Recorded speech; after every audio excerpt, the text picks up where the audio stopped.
Good morning. ఏంటో పొగరు, ఆ ఫోన్ చేసింది నువ్వేనని సికింద్ర నీకు చెప్పడానికి వెళ్తున్నా. ఆ లెటర్ రాసింది నువ్వేనని నేను చెప్తాను. చెప్పు. నమస్తే మేడం, అతను మూగవాడు, అతనితో మాట్లాడండి మేడం. Okay okay. సర్లే మోహన్ చూడు లోపలికి వెళ్ళిపా. గుడ్ మార్నింగ్ భయ్యా. Good morning. రామ్మా కూర్చో. సికింద్ర భయ్యా, మన ఆఫీస్ లో పనిచేయాలంటే చాలా తెలివి ఉండాలి. నీకు తెలుసుగా, ఆ మూగోడు ఏం పని చేస్తాడని ఇంత పెద్ద జాబ్ ఇచ్చా. అతనికి ఎంతో కొంత ఇచ్చి పంపించేయి. అతనికి నోరు లేకపోయినా చాలా తెలివైనవాడు. మన పెండింగ్ అకౌంట్స్ అన్ని 2 రోజుల్లో కంప్యూటర్ లో ఫీడ్ చేశాడు. అయినా నువ్వేంటో ఆఫీస్ మ్యాటర్స్ లో ఇంటర్ఫేర్ అవుతున్నావు. ఇంకెప్పుడు ఇంటర్ఫేర్ అవ్వకు, వెళ్ళు. బాగా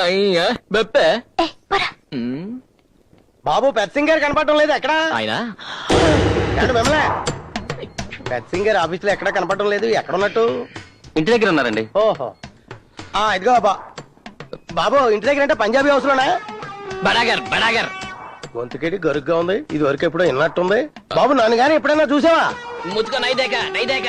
ఎవడ్రాయుడు పంజాబ్ హిందీ కలిపి కొడుతున్నాడు. పెద్ద ఆయన ఎన్ని ఎట్లాడతాడు. मेरे बाकी देके दे दो, नहीं तो मैं कोर्ट को जाऊंगा. हाँ ऐसा करो. నమస్కారం పెద్ద సింగ్ గారు. రానా మల్లయ్య, నీకోసమే కబుర్ చేద్దాం అనుకుంటున్నాను. 3 నెలలు అయింది, కనీసం వడ్డీ కూడా కట్టలేదు. ఏ లాభం లేదు. వెంటనే అసలు వడ్డీతో సహా కట్టాలి. అయ్యా సింగ్ గారు, నేను మీ నెత్తి మీద తలపాగా అంత పవర్ఫుల్ మనిషినని మీకు తెలుసు. ఒకడికి 4 లక్షలు అప్పు ఇచ్చాను. వాడి కింద నుంచి మేత దాకా నామం పెట్టాడు. అందుకే నా బ్యాలెన్స్ షీట్ బొక్కడిపోయింది. నేను మీలాంటి పెద్దోళ్ళ దగ్గర మాట పడాల్సి వచ్చింది. వాడెవడో చెప్పు, వెంటనే నా మనుషులు పంపిస్తాను. అడ్వాన్స్ బల్బీర్ సింగ్. అయ్యయ్యో, ఆడిప్పుడు లేడండి. ఎక్కడికి వెళ్ళాడు? పోయాడు, చచ్చిపోయాడు. చచ్చిపోతూ ఊళ్ళో వాళ్ళందరి బాకీల కోసం 10 లక్షలకు ఇన్సూరెన్స్ చేసి మరీ చచ్చిపోయాడు. అయితే వాడు మంచివాడే. ఓ అచ్చా ఆద్మీ హై. ఏమొచ్చాయండి, బాడీ దొరికితే కదా ఇన్సూరెన్స్ వాళ్ళు డబ్బులు ఇచ్చేది. బంగాళాఖాతం దగ్గర నుంచి బంగ్లాదేశ్ వరకు ఎదిగించాం, దొరకలేదు. ఈలోగా ఆడి బాబు ఇన్సూరెన్స్ డబ్బుల కోసం ట్రై చేస్తున్నట్టు లోపాయి గారికి ఇన్ఫర్మేషన్ వచ్చింది. అందుకే ఆడి అమ్మకి బాబుకి 4 తగిలించి కొంపకాకిడేద్దాం చూస్తున్నాం.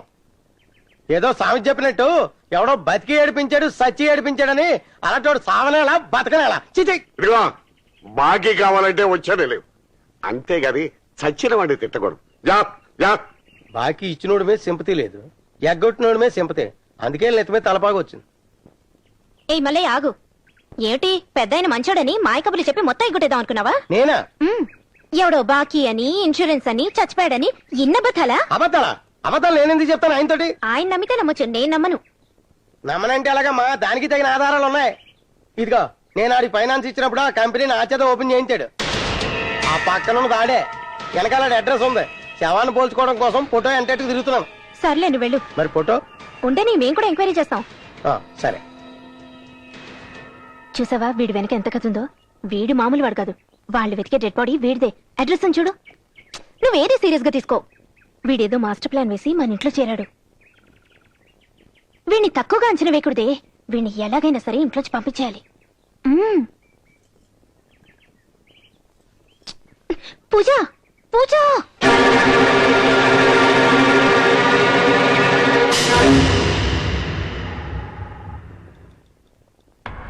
రావుజీ, 11 గంటల లోపల టెండర్ ఆఫీస్కి వెళ్ళి ఈ డబ్బు కట్టకపోతే మనం లక్షల కాంట్రాక్ట్ మిస్ అయిపోతాం. మీకు తోడుగా మూర్తిని కూడా తీసుకెళ్ళండి.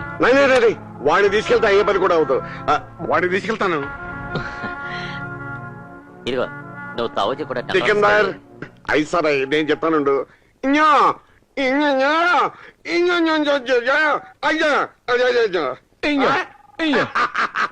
చూసావా, నాకు కూడా మోగ భాష వచ్చేసింది.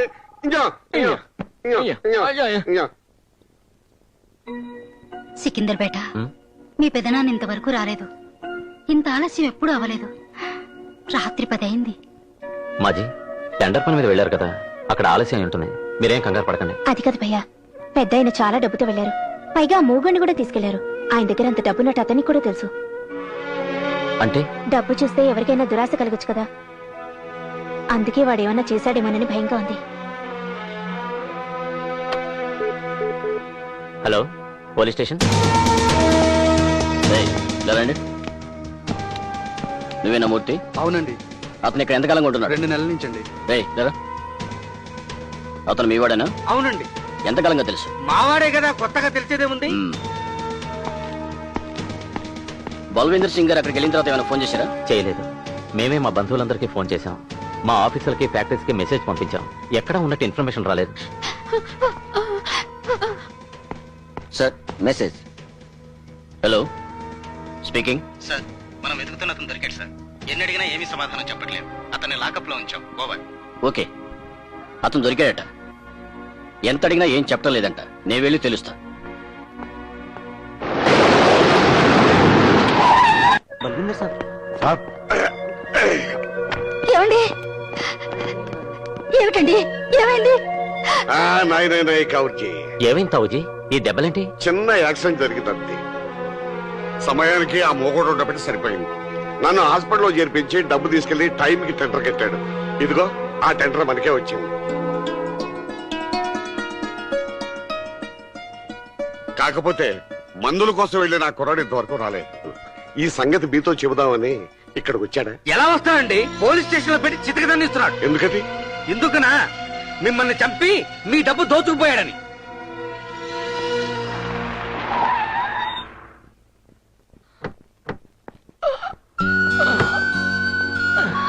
మెల్లగా దిగు.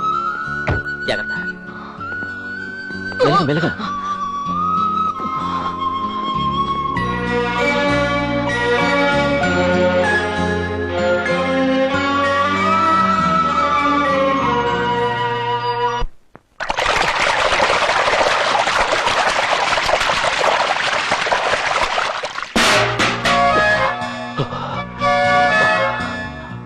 బాలాజీ, జరిగిన దానికి మాకు చాలా బాధగా ఉంది. రాత్రంతా మీరిద్దరూ రాకపోయేసరికి పెద్ద ఆయన్ని చంపేసి ఆ డబ్బు తీసుకుని పారిపోయాననుకున్నారు కదా. హత్యలు దొంగతనాలు నేర్చుకునుంటే నా కథ ఇంకోలా ఉండేది. నా గురించి ఈ లోకం ఎప్పుడు తలకిందలుగానే ఆలోచించింది. నా వాళ్ళు కూడా నన్ను పిచ్చి గీతగానే అర్థం చేసుకున్నారు. చివరికి దేవుడు కూడా ఎదురేది లేక చావాలనుకున్న నన్ను బతికించి అటు ఇటుగాని ఒడ్డున పడేశాడు. నోరు నా మోగవాడిగా, అందరూ ఉన్న ఎవరూ లేనివాడిగా కొత్త జీవితాన్ని ఇచ్చాడు. ఇప్పుడు అందరూ ఎదురు చూస్తున్నది ఈ బాలాజీ కోసం కాదు, బాలాజీ చేస్తే వచ్చే ఇన్సూరెన్స్ కోసం. ఆ ఇన్సూరెన్స్ డబ్బు కావాల్సిన నా శవం కోసం. కానీ ఎలా? నా శవాన్ని నా భుజం మీద మోసుకెళ్ళానుక మా వాళ్ళని, మా ఇంటిని అప్పులు వాళ్ళు తగలబెట్టక ముందే నా శవం మా ఊరు చేరాలి.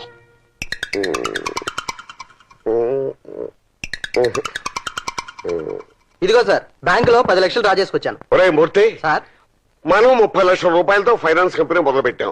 మరి 32 లక్షలు అసలే వచ్చింది. అంటే మనం అప్పులు ఇచ్చాం కదండి, అవన్నీ వసూలు చేయడానికి మరో 2 లక్షలు ఖర్చు అయిందండి. వసూలు చేస్తే లాస్ ఎలా వస్తుంది? వసూలు కాలేదు కాబట్టి లాస్ వచ్చింది సార్. ఓ కరెక్ట్ కరెక్ట్. సికిందర్కి తెలియకుండా ఈ వ్యాపారం మొదలు పెట్టాం. తెలిస్తే ఏమంటాడు? నేను చెప్పినట్టు చేస్తే సికిందర్ భయ్య ఏమీ అండు. ఏమిటి? ఆ ఫైనాన్స్ కంపెనీని పూజా పేరు మీద ట్రాన్స్ఫర్ చేయండి. ఆ లాస్ కూడా పూజా అకౌంట్ లో వేయండి. అప్పుడు సికిందర్ అనే ఏమీ అండు. ఇప్పుడు మీరు బ్యాంక్ నుంచి తెచ్చిన 10 లక్షలు మాకిస్తే పూజా పేరు మీద అకౌంట్ ఓపెన్ చేసి 10 లక్షలు అందులో వేస్తాం. తర్వాత పూజా అండ్ బల్విందర్ సింగ్ పేరు మీద ఇంకో అకౌంట్ ఓపెన్ చేసి ఆ 10 లక్షలు అందులో ట్రాన్స్ఫర్ చేసి లోన్స్ ఇస్తాం. అవి వసూలయ్యాక మీ అకౌంట్ లోకి ట్రాన్స్ఫర్ చేస్తాం. మరి పూజ అకౌంట్ లో డబ్బు? మీరు ఇచ్చారుగా 10 లక్షలు. అబ్బా, నన్ను కన్ఫ్యూజ్ చేయకండి. ఇదిగో 10 లక్షలు ఇచ్చాను. ఏం చేస్తాను చేయండి. తీసుకున్నాం, పూజా అకౌంట్ లో వేసాం. వేశారు. అక్కడి నుంచి పూజా బల్విందర్ సింగ్ కంపెనీకి ట్రాన్స్ఫర్ చేసాం. చేశారు. అక్కడి నుంచి మీ పర్సనల్ అకౌంట్ కి ట్రాన్స్ఫర్ చేసాం. చేశారు. మరి పూజ అకౌంట్ లో మీరు డబ్బు ఇచ్చారు కదా. ఇచ్చాము. మరి బలవంత్ సింగ్ అక్కడి నుంచి అది ట్రాన్స్ఫర్ చేశాను కదా. మరి నాకు అక్కడి నుంచి మీకు ట్రాన్స్ఫర్ అయింది కదా. ట్రాన్స్ఫర్ అయింది కదా. సార్, ఇందులో ఏదో ఇచ్చేయండి. ఇదిగోనమ్మా, నేను మీకు ఇచ్చాను, మీరు బలవంత్ సింగ్ ఇచ్చారు, బలవంత్ సింగ్ నాకు ఇచ్చాడు. అంతే కదా? అంతే. వెళ్ళండమ్మా, మీరు అకౌంట్ ఓపెన్ చేసుకోండి. సార్, ఇందులో ఏదో లొసుగున్నట్టు. ఇదిగో, మనం లెక్కల్లో పూరని పిల్లలకి తెలియకూడదయ్యా. 10 లక్షలకి 30 లక్షలు. బల్లే బల్లే బల్లే బల్లే. ఏయ్.